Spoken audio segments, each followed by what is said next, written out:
കേന്ദ്ര സർക്കാരിന്റെ വിദ്യാഭ്യാസ പദ്ധതിയായ PM ശ്രീയിൽ തുടരന്വേഷണത്തിൽ സർക്കാർ തീരുമാനം.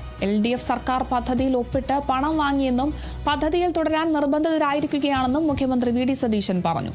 പാഠ്യപദ്ധതി തീരുമാനിക്കാനുള്ള സംസ്ഥാന സർക്കാരിനുള്ള സ്വാതന്ത്ര്യത്തിൽ ഇടപെടാൻ കേന്ദ്ര സർക്കാരിനെ അനുവദിക്കില്ലെന്ന് പറഞ്ഞു. ഏതൊക്കെ സ്കൂളുകൾ നടപ്പാക്കണമെന്നതിലും സംസ്ഥാന സർക്കാർ തീരുമാനമെടുക്കും. ഉപാധികൾ കേന്ദ്ര സർക്കാരിനെ അറിയിക്കാൻ മന്ത്രിസഭാ ഉപസമിതിയെ നിയോഗിച്ചു. റിപ്പോർട്ടിന് ശേഷം തുടർ നടപടി സ്വീകരിക്കും. PM ശ്രീ പദ്ധതിയിൽ നിലവിൽ സർക്കാർ പങ്കാളികളാണെന്നും അതിൽ തുടരാൻ സർക്കാർ നിർബന്ധിതരായെന്നും മുഖ്യമന്ത്രി പറഞ്ഞു. സംസ്ഥാന സർക്കാർ PM ശ്രീ പദ്ധതിയിൽ പങ്കാളിയാണ്. ഇതെല്ലാം നേരത്തെ തന്നെ തീരുമാനിച്ച് എടുത്തിരിക്കുന്ന കാര്യങ്ങളല്ലേ. കഴിഞ്ഞ ഗവൺമെന്റാണ് ഒപ്പുവെച്ചത്, ഞങ്ങളെല്ലാം ഒപ്പുവെച്ചത്. നമ്മളിപ്പോൾ നിർബന്ധിതരായിരിക്കുകയാണ്. നമ്മൾ ഗവൺമെന്റ് സൈൻ ചെയ്തു പണം വാങ്ങിച്ചു കഴിഞ്ഞു. അപ്പോൾ ഒരു കാരണവശാലും കരിക്കുലം സ്വാതന്ത്ര്യത്തിൽ, അത് തീരുമാനിക്കാനുള്ള സ്വാതന്ത്ര്യത്തിൽ, സംസ്ഥാന സർക്കാരിനുള്ള സ്വാതന്ത്ര്യത്തിൽ ഇടപെടാൻ ഒരു കാരണവശാലും അനുവദിക്കില്ല. 2, സ്കൂൾ സെലക്ഷൻ, അത് സംസ്ഥാന സർക്കാർ തന്നെ തീരുമാനിക്കും. ഇതുമായി ബന്ധപ്പെട്ട കാര്യങ്ങൾ കേന്ദ്ര സർക്കാരിനെ അറിയിക്കാൻ PM ശ്രീ പദ്ധതിയുമായിട്ടുള്ള UDF സർക്കാരിൻ്റെ ആശയപരമായ നിലപാടുകൾ അറിയിക്കാനുള്ള കാര്യങ്ങൾ തയ്യാറാക്കുന്നതിന് വേണ്ടി പൊതുവിദ്യാഭ്യാസ മന്ത്രി ശ്രീ ഷംസുദ്ദീൻ കൺവീനറും മന്ത്രിമാരായ Shri Roji M. John, Shri PC Vishwanath, Shri M. Liju എന്നിവർ അംഗങ്ങളുമായിട്ടുള്ള ഒരു കമ്മിറ്റി മന്ത്രിസഭാ ഉപസമിതിയെ നിയമിച്ചിട്ടുണ്ട്. അവര് റിപ്പോർട്ട് സമർപ്പിക്കും. വിവരങ്ങളുമായി അപർണ KS ചേരുന്നുണ്ട്. അപർണ, എന്തായാലും മന്ത്രിസഭാ യോഗത്തിന് ശേഷം PM ശ്രീ പദ്ധതിയിൽ ഒരു പ്രതികരണം നടത്തിയിരിക്കുകയാണ് VD സതീശൻ. നിലവിൽ സർക്കാർ പങ്കാളികളാണ് PM ശ്രീ പദ്ധതിയിലെന്നും LDF സർക്കാർ നേരത്തെ തന്നെ ഈ ഒരു പദ്ധതിയിൽ ഒപ്പിട്ടിട്ടുണ്ട് എന്നാണ് ഇപ്പോൾ VD സതീശൻ പ്രതികരിക്കുന്നത്. അതുകൊണ്ട് തന്നെ ഈ ഒരു പദ്ധതിയിൽ തുടരാൻ തങ്ങൾ നിർബന്ധിതരായി എന്നാണ് മുഖ്യമന്ത്രിയുടെ പ്രതികരണം വരുന്നത്. കൂടുതൽ വിശദാംശങ്ങൾ എങ്ങനെയാണ്? അരുണിമ, ഇപ്പോൾ മുഖ്യമന്ത്രി VD സതീശൻ തന്നെ വ്യക്തമാക്കിയിരിക്കുകയാണ്. അതായത് കേരള സർക്കാർ ഈ PM ശ്രീ പദ്ധതിയുടെ ഭാഗമാണ്, ഇപ്പോഴും ഭാഗമാണ്. LDF സർക്കാർ യാതൊരുവിധ നിയമ നിർദ്ദേശങ്ങളോ അല്ലെങ്കിൽ അതിന്റെ നിയമവശങ്ങളോ ചിന്തിക്കാതെ ആ കരാറിൽ നിന്ന് പിന്മാറി എന്ന് പറഞ്ഞെങ്കിൽ കൂടി ഇപ്പോഴും കേരളം ഈ PM ശ്രീ പദ്ധതിയുടെ ഭാഗമാണ്. ആ പദ്ധതിയിൽ നിന്നും ഒരിക്കലും കേരളത്തില് ഒരു രാഷ്ട്രീയമായ ഒരു നിലപാടിന്റെ പുറത്ത് അതിൽ നിന്നും വിട്ടു നിൽക്കാൻ സാധിക്കില്ല. കാരണം ഇത് 2 രാഷ്ട്രീയ പാർട്ടികൾ തമ്മിൽ നടത്തിയ ഒരു കരാറല്ല, മറിച്ച് 2 കേന്ദ്ര സംസ്ഥാന വിദ്യാഭ്യാസ ഡയറക്ടർമാരെ ഒപ്പിട്ട ഒരു കരാറാണ്. അത് അത്രയും വേഗത്തിൽ അതിൽ നിന്ന് പിന്മാറാൻ കേരളത്തിന് സാധിക്കുന്നതല്ല. അത് മാത്രമല്ല, ഇതിന്റെ ഫണ്ട് കേരളം കൈപ്പറ്റുന്ന ഒരു സ്ഥിതി കൂടിയുണ്ടായിരുന്നു. ഈ സാഹചര്യത്തിൽ ഇതിൽ നിന്ന് പിന്മാറുകയല്ല, മറിച്ച് കേരളത്തിന്റെ നിലപാടുകൾ അറിയിക്കുകയാണ് ഇനി ചെയ്യേണ്ടത്. അതായത് ഈ കരിക്കുലത്തിലും അല്ലെങ്കിൽ ഈ PM ശ്രീ പദ്ധതി ഏതൊക്കെ സ്കൂളുകളിൽ നടപ്പാക്കണം എന്നുള്ള കാര്യമടക്കം കേരളം തീരുമാനിക്കും. അത് സംസ്ഥാനത്തിന് ആ കാര്യങ്ങളിലെല്ലാം ഒരു തീരുമാനം എടുക്കാനുള്ള ഒരു അനുമതി കേന്ദ്രത്തിൽ നിന്ന് വാങ്ങുകയാണ് അടുത്തതായി കേരളം ചെയ്യുക.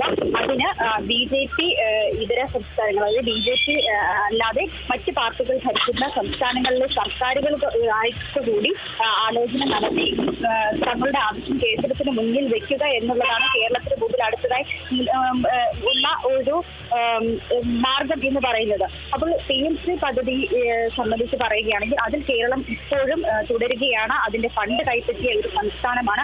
അതിൽ നിന്ന് വേഗത്തിൽ പിന്മാറാൻ കേരളത്തിന് സാധിക്കില്ല എന്ന് മുഖ്യമന്ത്രി തന്നെ വ്യക്തമാക്കുന്നുണ്ട്. ഇത് സംബന്ധിച്ച് വിശദമായ ഒരു പഠനം നടത്തുവാനായിട്ടാണ് 4 അംഗ സമിതിയെ, 4 മന്ത്രിമാർ അടങ്ങുന്ന സമിതിയെ ഇപ്പോൾ മന്ത്രിസഭാ യോഗം തീരുമാനിച്ചിട്ടുള്ളത്.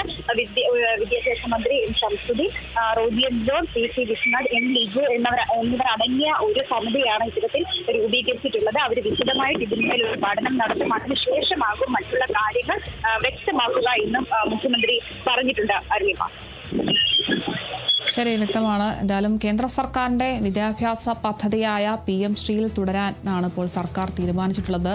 LDF സർക്കാർ പദ്ധതിയിൽ ഒപ്പിട്ട് പണം വാങ്ങിയെന്നും പദ്ധതിയിൽ തുടരാൻ തങ്ങൾ നിർബന്ധിതരായിരിക്കുന്നു എന്നുമാണ് ഇപ്പോൾ VD സതീശൻ മാധ്യമങ്ങളോട് പ്രതികരിച്ചിട്ടുള്ളത്. പാഠ്യപദ്ധതി തീരുമാനിക്കാനുള്ള സംസ്ഥാന സർക്കാരിന്റെ സ്വാതന്ത്ര്യത്തിൽ ഇടപെടാൻ കേന്ദ്ര സർക്കാരിനെ അനുവദിക്കില്ല എന്നും മുഖ്യമന്ത്രി പ്രതികരിച്ചിട്ടുണ്ട്. ഏതൊക്കെ സ്കൂളിൽ നടപ്പാക്കണം എന്നതിലും ഒക്കെ ഇനി സംസ്ഥാന സർക്കാർ തീരുമാനിക്കും. ഇതുമായി ബന്ധപ്പെട്ട് ഒരു ഉപസമിതിയൊക്കെ രൂപീകരിച്ചിട്ടുണ്ട്. 4-അംഗ സമിതിയാണിത്. ഇവർ നൽകുന്ന റിപ്പോർട്ടിന്റെ അടിസ്ഥാനത്തിലായിരിക്കും അടുത്ത നടപടിയൊക്കെ സ്വീകരിക്കുക. എന്തായാലും ഉപാധികൾ കേന്ദ്ര സർക്കാരിനെ അറിയിക്കാൻ തന്നെയാണ് മന്ത്രിസഭ ഇപ്പോൾ തീരുമാനിച്ചിട്ടുള്ളത്. ഈ ഒരു സമിതിയുടെ റിപ്പോർട്ട്, ഉപസമിതിയുടെ റിപ്പോർട്ടിനൊക്കെ ശേഷമായിരിക്കും ഇനി തുടർ നടപടികളൊക്കെ സ്വീകരിക്കുമെന്നും മുഖ്യമന്ത്രി പറഞ്ഞിട്ടുള്ളത്. കൂടുതൽ വിവരങ്ങൾ നൽകിയത് അപർണ കേസാണ്.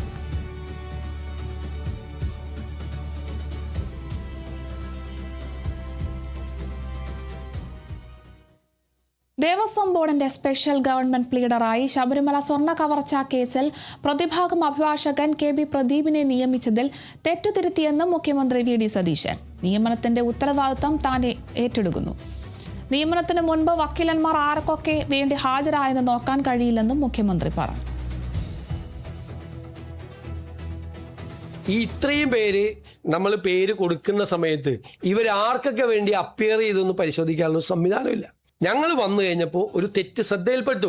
എല്ലാവരും പറഞ്ഞു ദേ ഇന്ന പശ്ചാത്തലമുള്ള ഒരാളെ ഗവൺമെന്റ് പ്ലീഡറാക്കി എന്ന് പറയും. എന്താ ചെയ്തത്? അപ്പം തന്നെ കറക്റ്റ് ചെയ്ത് അതിൻ്റെ ആഘോഷിക്കാനുള്ള ഇത്രേ എനിക്ക് മനസ്സിലായില്ല. തെറ്റാണ് എന്ന് കണ്ടപ്പോൾ അതുമ്മ പിടിച്ച് തൂങ്ങി ആടിയില്ല, ഊഞ്ഞാലാടിയില്ല. ആ തെറ്റുമ്മ ഇരുന്നുണ്ട്. അതിൻ്റെ പൂർണ്ണമായ ഉത്തരവാദിത്തം എനിക്ക് മാത്രമാണ്, വേറെ ആർക്കുമല്ല. ഞാനല്ലല്ല, പലരും പല പ്രപ്പോസലും തന്നിട്ടാണ്. ആ പ്രപ്പോസലുകളാണ് പല രീതിയിൽ മന്ത്രിമാരുൾപ്പെടെയുള്ള ആളുകളും ഒക്കെ തരുന്ന പ്രപ്പോസൽസാണ് പരിഗണിച്ച് ലോ ഡിപ്പാർട്ട്മെൻറ്റ് അതിൻ്റെ അകത്തൊരു ഫൈനൽ ഇതാക്കി ടേബിൾ ചെയ്യുന്നത്. ഇത് മന്ത്രിസഭയുടെ അംഗീകാരം തേടിയാണ് വെക്കുന്നത്. ഒരാളെയും അങ്ങനെ ഒരു പേര് തന്നതിൻ്റെ പേരിൽ കുറ്റപ്പെടുത്താൻ ഞാൻ തയ്യാറല്ല. അതിൻ്റെ ഉത്തരവാദിത്തം എനിക്കാണ്. എനിക്ക് ഉത്തരവാദിത്തം ആയതുകൊണ്ടാണ് ഞാൻ കറക്റ്റ് ചെയ്തത്.